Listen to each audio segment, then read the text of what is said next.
తాకట్లో ఉన్న మీ బంగారాన్ని విడిపించి ఆ రోజు ఆన్లైన్ రేటుకి కొంటాం. Sharma gold company.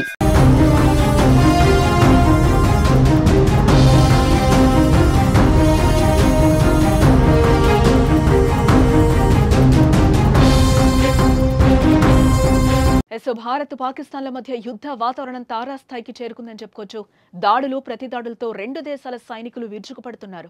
ముఖ్యంగా భారత్ ఉగ్రవాదులే లక్ష్యంగా దాడులు చేస్తుంటే పాకిస్తాన్ మాత్రం ఉగ్రవాదులను కాపాడేందుకే భారత్తో పోరాటం చేస్తోంది. ఈ నేపథ్యంలోనే ఎల్ఓసి వద్ద దొంగ దెబ్బ తీసేందుకు కవ్విస్తోంది.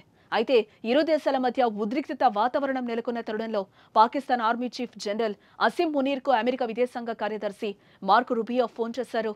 భారత్తో యుద్ధాన్ని ఆపేయాలంటూ సూచించినట్లుగా తెలుస్తోంది.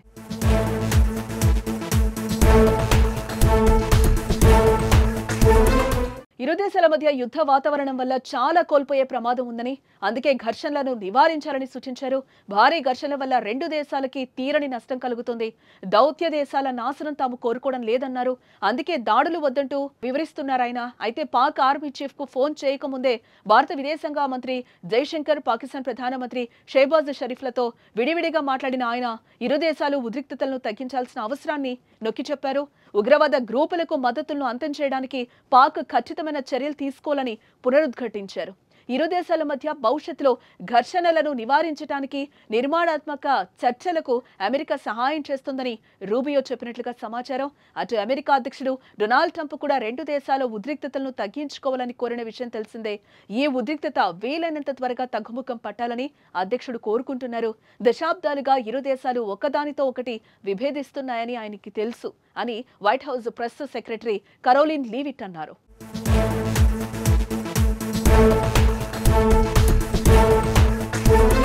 ఇటు మరోపక్క భారత్ పాకిస్తాన్ మధ్య ఉద్రిక్తతలు తీవ్రతరమవుతున్న నేపథ్యంలో అమెరికా ఉపాధ్యక్షుడు జెడీ వాన్స్ కీలక ప్రకటన చేశారు. యుద్ధంలో తాము జోక్యం చేసుకోబోమని, ప్రాథమికంగా దాంతో తమకు ఎటువంటి సంబంధం లేదని ప్రకటించారు. భారత్ పాకిస్తాన్ దేశాలు అమెరికా నియంత్రణలో లేవని, ఉద్రిక్తతలను తగ్గించాలని మాత్రమే ఆ రెండు అణ్వస్త్ర దేశాలకు మేము సూచించగలమంటూ చెప్పుకొచ్చారు. దౌత్య మార్గాల ద్వారా ఇరు దేశాలకు ఈ విషయాన్ని తెలియజేస్తామని ఆయన ఓ ప్రకటనలో చెప్పారు.